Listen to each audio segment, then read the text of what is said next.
Shalom à tous, Baruch Hashem. On a le mérite extraordinaire de continuer ce livre merveilleux, La Nouvelle Lumière, Or Hadash.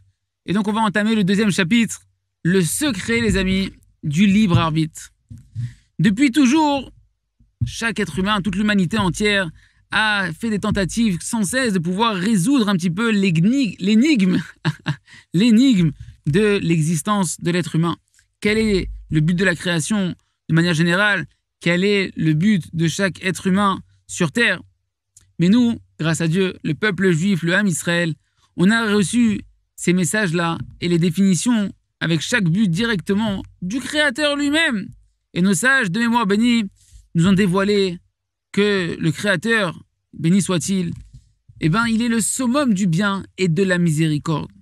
Et que le chemin, la nature, si on peut dire ainsi, du bien, c'est de faire du bien. C'est pourquoi Kadosh Baruch Hu, dans sa bonté infinie, il a créé nos âmes afin de leur faire du bien et uniquement pour leur prodiguer du bien et du bonheur. Il se trouve donc en réalité, l'essentiel du bien qu'il y a dans la création, c'est le lien qui nous relie au Créateur, de se délecter de sa lumière et de sa proximité. Et la Neshama, l'âme de chacun d'entre nous, est bien plus importante que tous les mondes entiers. Elle est bien plus sainte que toute la Torah et les mitzvot. Et toute la volonté de chacun d'entre nous, de notre âme, c'est uniquement de se rapprocher d'Hashem Yitbarach. Aucune faute n'a de lien véritablement intrinsèquement avec l'âme de chacun d'entre nous, car notre âme est une part même. C'est un chelek, Elokam Imal, c'est une part directement qui provient de divinité, une part d'Hashem en elle-même. Et avant même que l'âme descende sur terre, elle était déjà en train de se délecter et de prendre du plaisir extraordinaire de l'éclat de la présence divine. Car c'est le seul et unique plaisir que ressent la Neshama, profiter de l'éclat de la lumière d'Hashem Yitbarach. Mais nous, pourtant, on ne ressent pas ça. Pourquoi? Car dans ce monde-là dans lequel nous vivons, cette connaissance-là est masquée. Elle est cachée. Pourquoi? Parce que l'âme a été placée dans un corps matériel, un corps épais, qui en lui-même n'a pas la possibilité à lui tout seul de pouvoir capter le plaisir spirituel qui est le plaisir véritable. Et pas simplement que l'âme est dans un corps, mais ce corps se trouve dans un monde matériel rempli de désirs, de mauvais désirs. Et donc du coup, la lumière et le plaisir qu'il y a dans la proximité avec le Créateur sont cachés et sont dissimulés des créatures sur Terre. Qu'est-ce qui est dévoilé pour nous quand on vient sur Terre? Simplement la vie de ce monde-là, les plaisirs matériels et grossiers.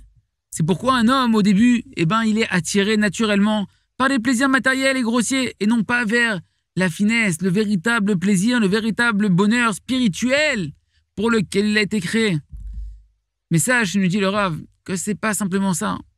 Non seulement que le plaisir spirituel, il est infiniment plus grand que le plaisir matériel, jusqu'à ce qu'on pourrait dire qu'il n'y a aucune commune mesure, il n'y a rien à comparer entre l'infinité de la douceur qu'il y a à être proche d'Akadosh Baruch Hu, que tous les plaisirs de ce monde-là, ils ne peuvent pas s'égaler, la proximité, la douceur de la proximité d'Akadosh Baruch Hu. Mais en plus de ça, ça va bien plus loin.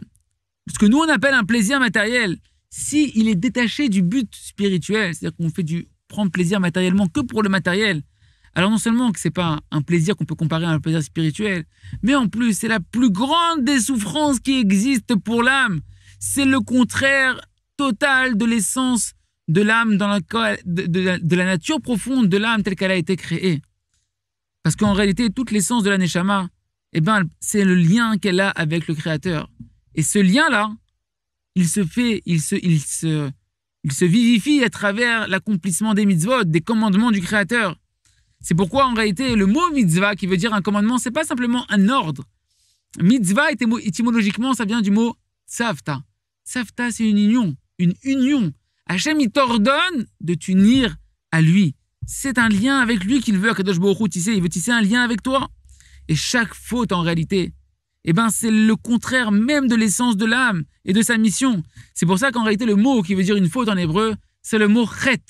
Mais chet, qui veut dire une faute, vient du mot en réalité arta'at amatara, d'avoir manqué sa cible.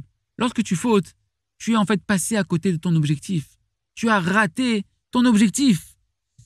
C'est pas que simplement la punition est la conséquence d'une faute. Nous, on pense que pourquoi on est puni parce qu'on a fauté. Non, c'est que la faute en elle-même, c'est la punition la plus terrible qui existe. Pourquoi? Parce que le sens d'une faute, ça veut signifier en réalité un détachement du Créateur. Et ça, c'est le plus grand manquement à la mission de l'âme, au but de l'âme, à l'essence de l'âme, qui est tout le but de la Neshama, qui est se relier avec Kadosh Baruch Hu. Hashem, on continuera à percer ensemble le secret du libre arbitre et à voir combien en réalité la volonté est centrale dans ce libre arbitre et que véritablement, rien qu'avec la volonté, on peut commencer à tisser un lien ultime avec le Créateur et ressentir un plaisir extraordinaire spirituel. Et Ratzon Shenskel et Kolze, à très bientôt, Be'at Hashem.